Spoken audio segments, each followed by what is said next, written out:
اللہ اللہ اللہ نحمده ونصلي على رسوله الكريم اما بعد فاعوذ بالله من الشيطان الرجيم بسم الله الرحمن الرحيم انما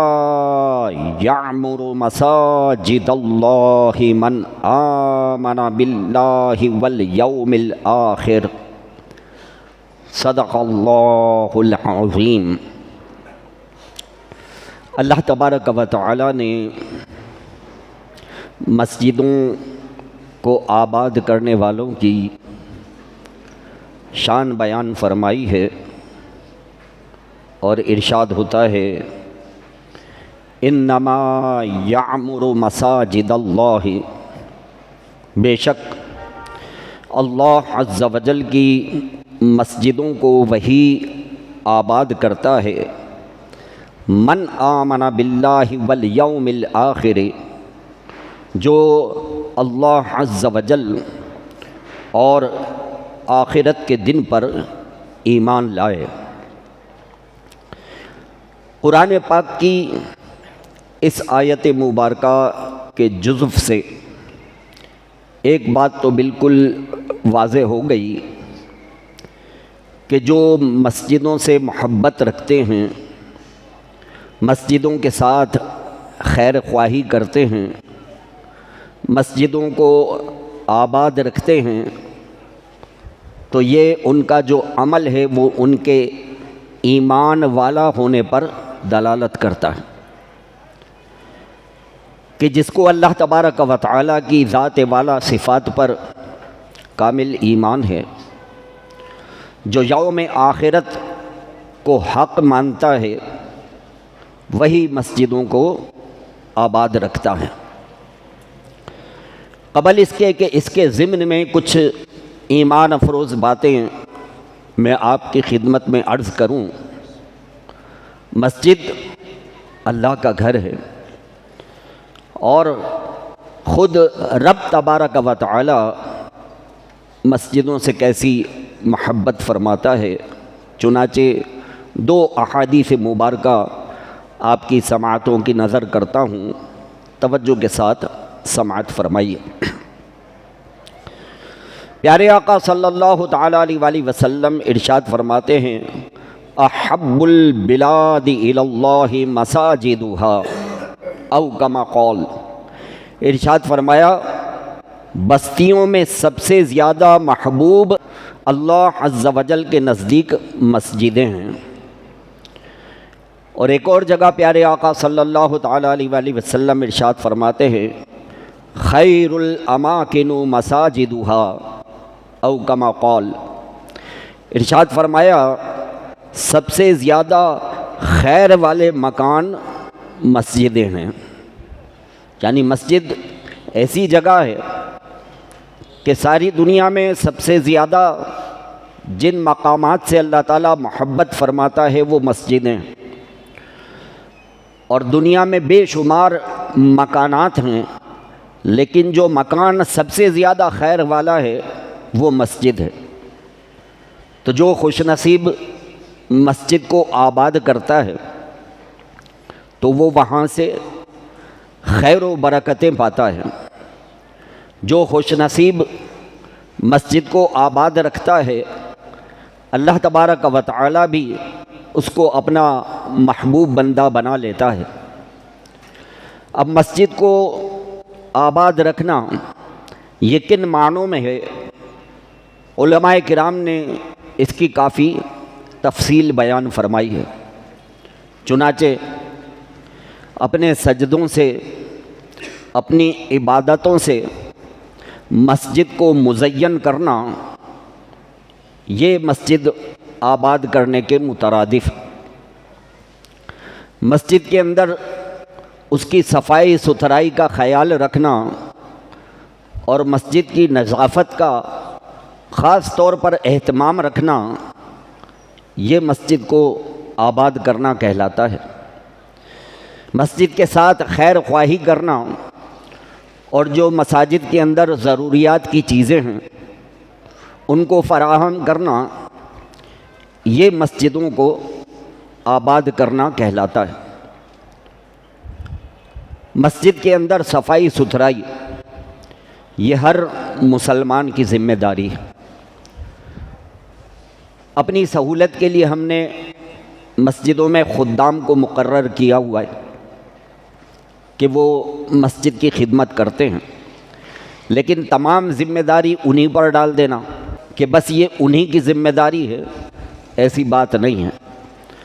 ہر مسلمان کو چاہیے کہ وہ مسجد میں صفائی ستھرائی کا اپنے تئیں جتنا زیادہ ہو سکے خیال رکھے۔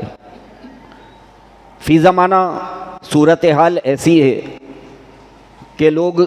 اس معاملے سے بالکل لاپرواہ ہیں۔ بالخصوص ہماری مسجدوں کے جو وضو خانے ہیں اس پر آ کر کے لوگ بہت زیادہ بے احتیاطیاں کرتے ہیں۔ اپنی دکانوں کے برتن لا کر کے وضو خانوں پر دھوتے ہیں۔ اسی طرح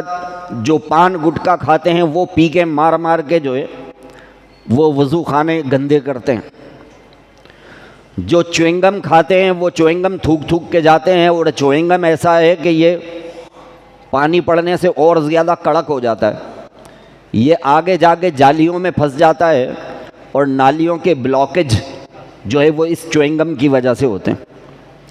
اسی طرح نسوار کھانے والے نسوار کی گولیاں وہ وضو خانوں پہ تھوک تھوک کے جاتے ہیں، اور اس کی وجہ سے بدبو بھی پیدا ہوتی ہے، اور آگے جا کر کے وہ جالیوں میں بھی پھنس جاتے۔ تو یہ وضو خانے نمازیوں کی سہولت کے لیے ہوتے ہیں، تو جب آپ کو مسجد کی طرف سے اتنی سہولت ملی ہوئی ہے تو آپ کا بھی یہ فرض بنتا ہے کہ مسجد کے وضو خانوں کو خاص طور پر جو ہے وہ صفائی کا ان کا خیال رکھا کریں۔ مسجد کو صاف ستھرا رکھنا یہ کوئی معمولی عمل نہیں ہے، بہت بڑی نیکی ہے۔ اللہ تبارک و تعالی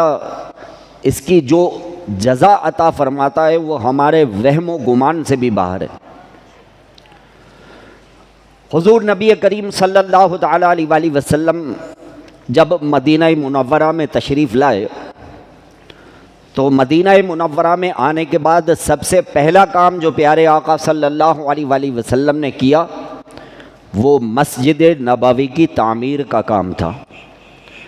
آپ نے مسجد نبوی تعمیر فرمائی، اور صحابہ کرام علیہم رضوان نے بڑی محبت، ذوق و شوق کے ساتھ اس مسجد کی تعمیر میں حصہ لیا۔ انصاریوں میں سے ایک بوڑھی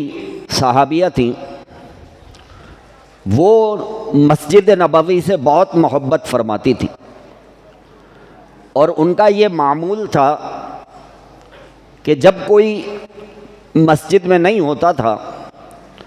تو یہ بوڑھی صحابیہ مسجد نبوی میں تشریف لاتی اور مسجد میں جھاڑو لگاتی، مسجد کے اندر پانی کا چھڑکاؤ کرتی تاکہ گرد وغیرہ جو ہے وہ بیٹھ جائے، مسجد میں جھاڑ پوچھ کر کے ڈسٹنگ وغیرہ کر کے مسجد کی صفائی کا خیال رکھتی تھی،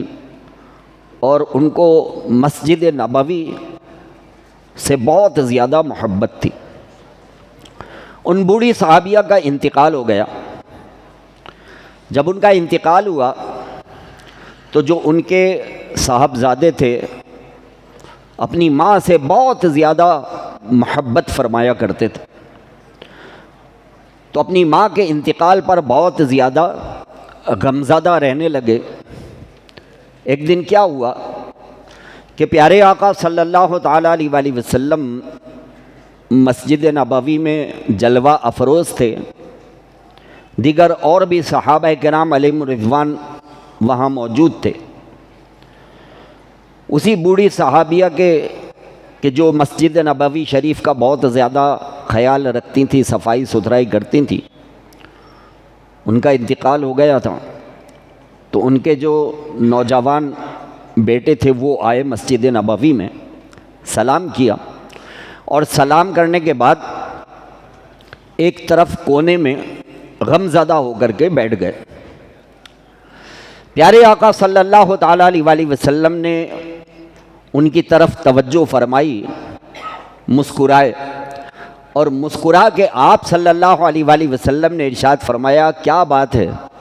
بہت غمزدہ نظر آ رہے ہو۔ سرکار اعلیٰ حضرت علیہ رحمہ کیا فرماتے ہیں، جس کی تسکین سے روتے ہوئے ہنس پڑیں اس تبسم کی عادت پہ لاکھوں سلام۔ تو سرکار نے تبسم فرماتے ہوئے ارشاد فرمایا، کیا بات ہے، بڑے غمزدہ نظر آتے ہو۔ عرض کرتے ہیں کہ یا رسول اللہ صلی اللہ علیہ وسلم، جب سے میری ماں کا انتقال ہوا ہے اس کے فراق میں دل غمزدہ رہتا ہے اور ماں بہت یاد آتی ہے۔ پیارے آقا صلی اللہ تعالیٰ علیہ وآلہ وسلم نے وہیں بیٹھے بیٹھے آسمان کی طرف نظر اٹھائی، اور آسمان کی طرف نظر اٹھانے کے بعد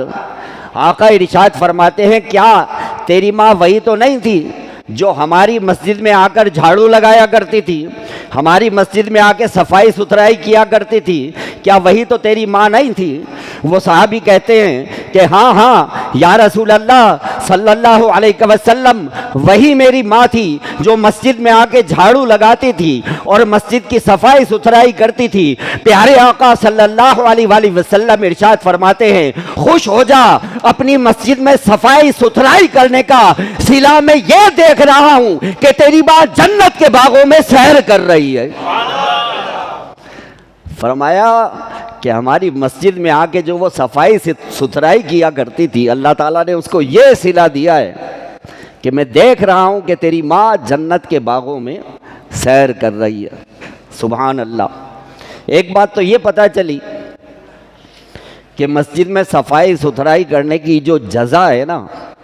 یہ بہت عرفہ و اعلیٰ ہے، ہمارے وہم و گمان سے بھی ماورا ہے۔ اور دوسری بات، پیارے آقا صلی اللہ تعالیٰ علیہ وآلہ وسلم کی نگاہ مبارک کا اعجاز دیکھیے کہ سرکار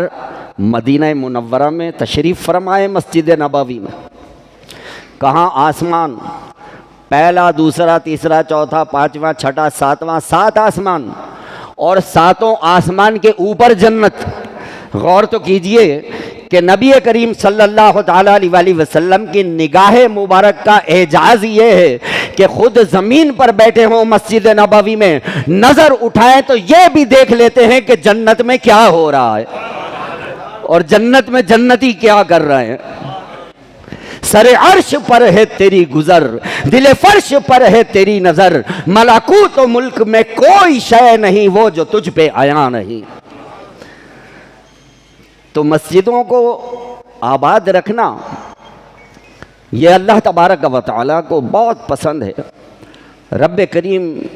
ان خوش نصیبوں کو وہ صلے اور جزا عطا فرماتا ہے جو ہمارے وہم و گمان سے بھی ماورا ہے۔ مسجد کے ساتھ خیر خواہی کرنا، مسجد میں کسی چیز کی ضرورت ہے وہ فراہم کر دی یا اس میں تعاون کیا۔ غور کیجئے کہ کتنا سعادت مند ہے وہ شخص کہ جو مسجد کے ساتھ خیر خواہی کا معاملہ کرتا ہے۔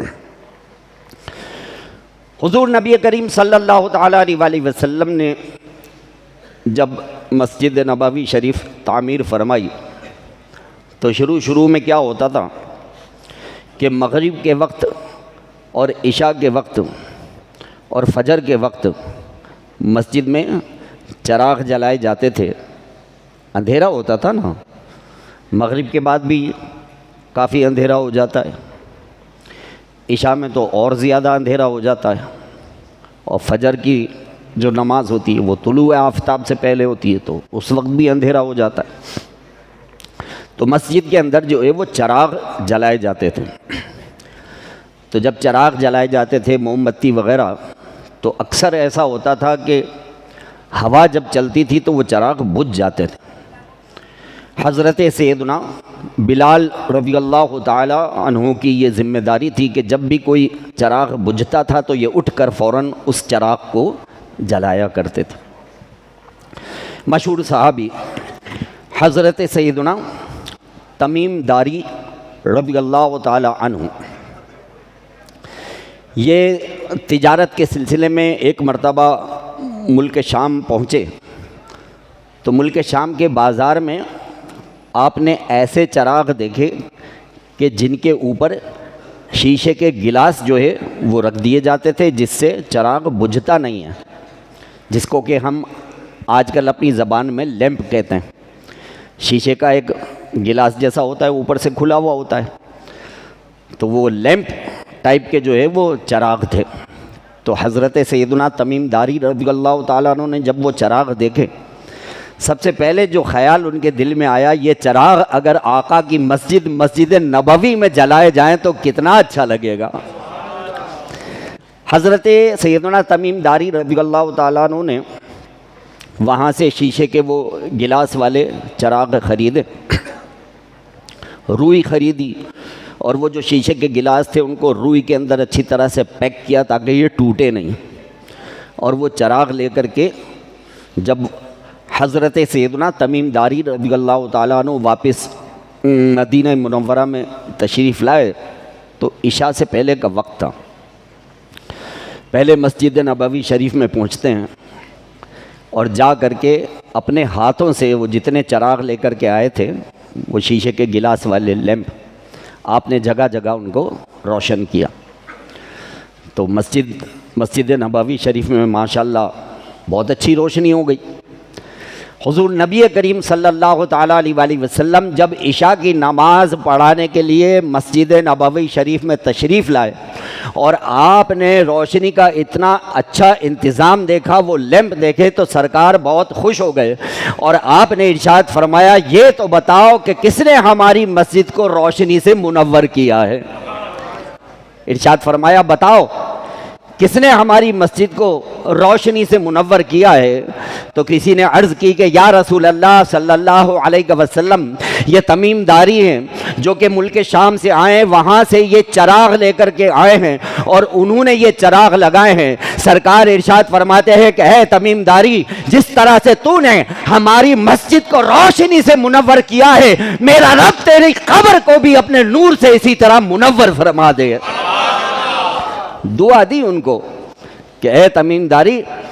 میرا رب اپنے نور سے تیری قبر کو بھی ایسے ہی منور فرما دے۔ اور اس کے بعد جو سرکار نے ارشاد فرمایا ہے نا، قربان جائیے، سرکار ارشاد فرماتے ہیں کہ اے تمیم داری، اب میری کوئی بیٹی نہیں ہے، جتنی بیٹیاں تھیں سب شادی شدہ ہو گئیں۔ اے تمیم داری، اگر اس وقت میری کوئی بیٹی ایسی ہوتی جو شادی کے لائق ہوتی تو تیرے اس کام کے عوض میں اپنی بیٹی کا نکاح تیرے ساتھ کر دیتا۔ سرکار نے اتنا ان سے اظہار محبت فرمایا۔ اب دیکھیے، سرکار نے اظہار محبت فرمایا کہ میری اس وقت کوئی بیٹی ایسی نہیں ہے کہ جو بغیر شادی شدہ ہے، ساری میری بیٹیاں شادی شدہ ہو گئے، اگر اس وقت میری کوئی بیٹی ایسی ہوتی تو اے تمیم داری، میں اپنی بیٹی تیرے نکاح میں دے دیتا اور میں تجھے اپنا داماد بنا لیتا۔ اس وقت وہاں پر ایک صحابی حضرت سیدنا نوفل بن حارث رضی اللہ تعالیٰ عنہ موجود تھے۔ یہ قبیلہ قریش میں سے ہیں اور سرکار صلی اللہ علیہ وآلہ وسلم کے رشتہ دار بھی ہیں۔ حضرت نوفل بن حارث رضی اللہ تعالیٰ عنہ قبیلہ قریش میں سے ہیں، پیارے آقا صلی اللہ علیہ وآلہ وسلم کے رشتہ دار ہیں۔ جب سرکار نے ارشاد فرمایا نا کہ اے تمیم داری، اگر میری کوئی بیٹی ہوتی شادی کے لائق تو میں تیرے اس کام سے خوش اتنا ہوں کہ اپنی بیٹی کو تیرے نکاح میں دے دیتا، حضرت نوفل بن حارث رضی اللہ تعالیٰ عنہ کھڑے ہوتے ہیں اور کھڑے ہو کے کہتے ہیں کہ یا رسول اللہ صلی اللہ علیہ وسلم، میں قبیلہ قریش میں سے ہوں، آقا میری بیٹیاں بھی آپ کی بیٹیاں ہیں، اپنی ایک بیٹی کا نکاح میں تمیم داری سے کرنے کے لیے تیار ہوں، آقا آپ نکاح کا خطبہ دیں، میری بیٹی کو اس کے نکاح میں دے دیجئے۔ حضرت نوفل بن حارث رضی اللہ تعالیٰ عنہ نے اس طرح اپنی محبت کا جو ہے وہ اظہار فرمایا۔ تو غور فرمائیے کہ مسجدوں کو آباد رکھنا مسجدوں کو صاف ستھرا رکھنا، مسجدوں کے ساتھ خیر خواہی کرنا،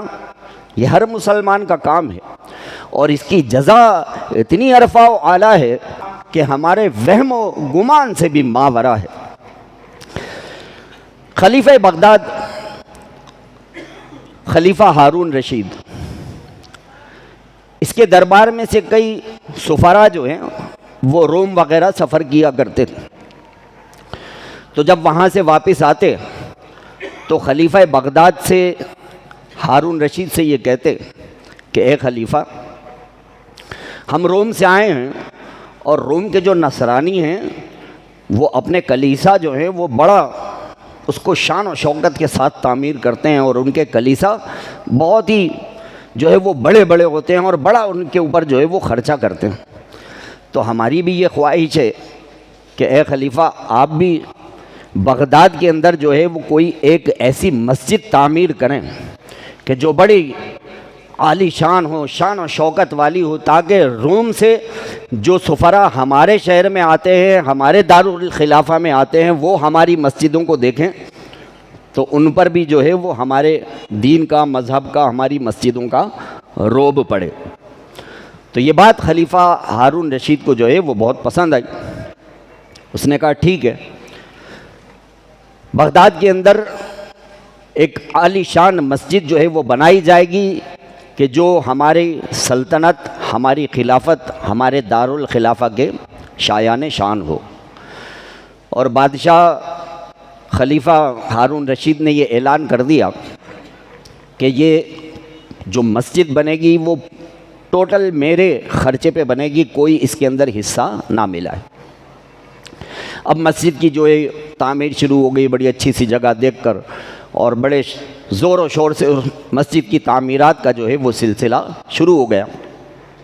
بڑی عالی شان مسجد بنی، بڑی خوبصورت مسجد بنی، اور جب مسجد بن کے تیار ہوئی